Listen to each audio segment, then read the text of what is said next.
Bienvenue sur Tennis School. On va commencer aujourd'hui le chapitre 6, les sous-programmes. La première partie, séance 1. Alors, juste pour vous mettre dans le bain et pour expliquer un peu l'objectif de ce chapitre. Alors, normalement, on remarque dernièrement que les exercices sont devenus de plus en plus complexes et lents. Donc, ce ne sont plus le même genre que les exercices des premiers chapitres où il y a un petit traitement, et un petit résultat et les données. Donc, les programmes sont devenus trop longs, peut-être, et trop complexes. Alors, l'idée majeure de ce chapitre, ce n'est pas une nouvelle structure itérative ou bien une nouvelle solution, mais c'est une manière de traiter le problème ou bien le programme en partie. Au lieu de faire une grande analyse, un grand algorithme, un grand programme Pascal, on va décomposer le programme en parties. C'est-à-dire, au lieu de faire le tout, on va décomposer en parties. C'est ça l'objectif qu'on va voir ici dans l'introduction. Donc, dans l'introduction, déjà, il dit, face à un problème long et complexe, on a intérêt à décomposer le programme en sous-programmes de degrés de complexité plus abordés et plus simples. Activité. Alors, je vais faire ça avec vous avec une activité qui va accompagner le cours. Donc, pour comprendre la démarche et la manière de faire un programme avec les sous-programmes ou bien ce qu'on appelle un programme modulaire. Donc, vous allez entendre fréquemment du mot modulaire. Modulaire, c'est-à-dire avec les sous-programmes. OK? Donc, l'activité dit créer un programme qui saisit un entier n, sachant que n appartient à l'intervalle 5 fins, remplir un tableau T par n réel positif, calculer et affiche la somme de ces valeurs. OK? Donc, je répète une autre fois. Créer un programme qui saisit un entier n, remplir un tableau T par n réel positif, calcule et affiche la somme de ces valeurs. Donc, si je vais essayer de lire une autre fois, je vais remarquer que le programme contient beaucoup de tâches, beaucoup d'opérations, et ces opérations, l'une qui vont être exécutées l'une après l'autre. Donc, la première tâche, il a dit saisir un entier n. Saisir un entier n. Puis, remplir un tableau T.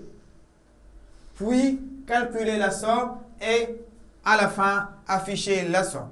Donc, ce programme peut être décomposé avec un sous-programme pour chacune de ces tâches. Donc, la première phase qu'on va faire pour cette activité, c'est la décomposition. Donc, premièrement, la décomposition. Donc, qu'est-ce qu'on remarque? On remarque que le problème est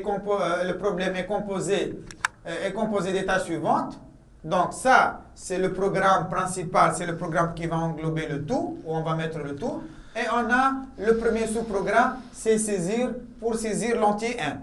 Après, une fois on a saisi l'entier n, on va remplir le tableau T. Après, on va calculer la somme S.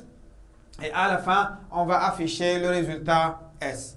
Donc voilà, c'est-à-dire que je peux faire ce plan sous cette forme ou bien en forme de tiré. Les deux méthodes sont applicables et moi, personnellement, je vous conseille d'utiliser la forme de schéma parce que comme ça, le plan sera plus clair. Donc, mon plan, c'est le programme principal, le programme qui va englober le tout avec un sous-programme saisir, un sous-programme remplir, un sous-programme calcul et un sous-programme affiche. Donc, finalement, on va faire 5 analyses.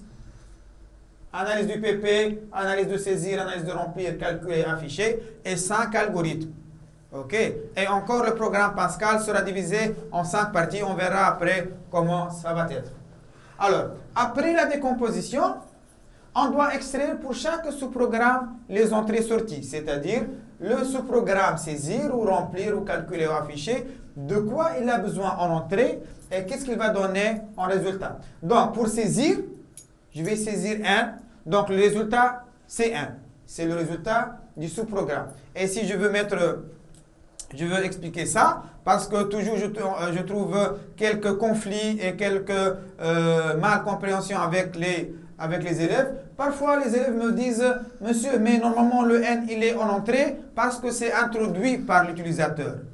Ça, c'est faux. Pourquoi? Parce que c'est vrai que n est introduit par l'utilisateur, mais ici, quand je parle d'entrée-sortie, ce n'est pas par rapport à l'utilisateur, mais par rapport au sous-programme. OK? Par rapport au sous-programme, Au début, pour le sous-programme saisir, au début, je n'ai aucun n, et à la fin, j'aurai n en résultat. Donc, si c'est un système séparé, ce système, il n'a rien en entrée, mais il va donner n. OK. Ce n, qu'est-ce qu'il représente? Déjà, on l'a dit déjà ça avant. N, c'est le nombre de cases dans mon tableau. Ici, soyez prudents que le n, c'est quoi? C'est le nombre de cases dans le tableau. Ce nombre de cases, il va être utilisé dans remplir. C'est-à-dire, le nombre de cases sera utilisé pour remplir, pour avoir le résultat T. Donc, remplir, je vais remplir le tableau T. Donc, le résultat, c'est T. En fonction de quoi, ou bien de quoi j'ai besoin pour remplir T? J'ai besoin de n. C'est clair? Donc, pour ce programme remplir, en entrée, j'ai n, en résultat, c'est T. Après, je vais passer vers le sous-programme. Donc, calculer. Calculer, je vais calculer la somme S. Pour calculer la somme S, de quoi j'ai besoin? J'ai besoin du tableau et de sa taille. Donc, j'ai besoin de N et T. Donc, en entrée, j'ai N et T. En résultat, j'ai S. Après, pour afficher, qu'est-ce que je vais afficher? Le S, qui est ici en sortie, sera ici en entrée. Donc, le résultat S sera affiché ici. C'est clair? Donc, je rappelle ça une autre fois. Donc, on a 4 sous-programmes. Le sous-programme saisir, il a en sortie N. Ce N va être introduit à N pour remplir T. Donc, pour remplir N en entrée, T en sortie. Après, pour calculer N en entrée, N et T en entrée, S en sortie. Et pour afficher, je vais juste faire entrée S.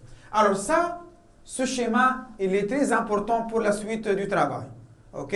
Si déjà vous n'avez pas étudié ça en cours ou quelque chose de la sorte, vous pouvez le faire dans le brouillon et il va vous aider après dans les autres étapes et on verra comment on va revenir à chaque fois à cette décomposition. C'est l'étape de décomposition. Alors, après, on distingue deux types de sous-programmes. Chacun de ces sous-programmes, saisir ou remplir ou afficher ou calculer, il peut être ou bien une fonction ou bien une procédure. Alors, la question qui se pose, alors, quelle est la différence entre une fonction et une procédure? Regardez la définition. La fonction, c'est un sous-programme qui calcule et donne une seule valeur résultat. Donc, la fonction, elle va faire un calcul, elle doit calculer et donner une seule valeur résultat. Personnellement, je peux faire l'équivalence en mathématiques. Une fonction f de x en mathématiques ou f de xy en mathématiques, elle va faire un calcul. Si je dis f de x égale à x au carré, ou bien x au carré plus y au carré, elle va faire un calcul pour aboutir et pour donner et retourner à la fin un seul résultat. Donc, si le sous-programme, c'est le même concept, si le sous-programme calcule et donne une seule valeur, c'est une fonction, sinon c'est une procédure, et par définition, la procédure, c'est un sous-programme qui donne 0, c'est-à-dire il ne calcule rien, ou plusieurs valeurs, c'est-à-dire qu'il donne plusieurs valeurs. Donc, si une procédure, elle peut donner 0 valeur, elle ne calcule rien, ou bien plusieurs valeurs.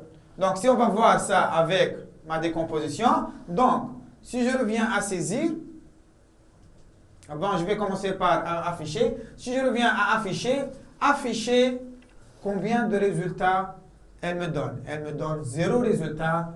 Elle va prendre S en entrée, elle n'a pas de sortie. Donc, les sorties, ce sont les résultats. Elle ne calcule rien. Donc, afficher, c'est une procédure, proc. OK. Calculer. Calculer, elle va calculer S à partir de N et T. Donc, elle donne une seule valeur. Donc, c'est une fonction. Remplir. Remplir, elle va donner le résultat un tableau. Est-ce que le tableau considère une seule valeur? Bien sûr que non. Le tableau, déjà, c'est plusieurs valeurs. C'est n valeurs. Donc c'est une procédure parce que la procédure, bien le sous-programme remplir, donne un tableau. Déjà, le tableau, c'est plusieurs valeurs. Encore, saisir. Saisir, elle donne l'entier n, le nombre de cases. Mais, est-ce que ce n, il est calculé? Non, le n, il est introduit au clavier, il est saisi au clavier, c'est une donnée. Donc, puisque le verbe calcul, le verbe calculer n'est pas impliqué ici, on ne peut pas dire saisir que c'est une fonction, ce n'est qu'une procédure parce que l'opération de calcul n'est pas attribuée. Donc, finalement, je peux donner sous forme de remarque. Généralement, je dis bien généralement, toute opération de saisie, de remplissage et d'affichage sont toujours des procédures. Pourquoi? Parce que comme j'ai dit, saisir, les valeurs ne sont pas calculées, sont introduites au clavier. Remplir toujours donne un tableau et même les valeurs sont introduites au clavier. Et afficher, elle ne calcule rien. Donc généralement, c'est pas... donc la plupart des cas, ces trois, saisir, remplir et afficher, sont toujours des procédures. Pour le reste, il faut toujours voir suivant la définition. Donc ici, c'est une remarque. Toute opération de saisie, de remplissage et d'affichage est considérée comme étant une procédure. Ça, c'est en général.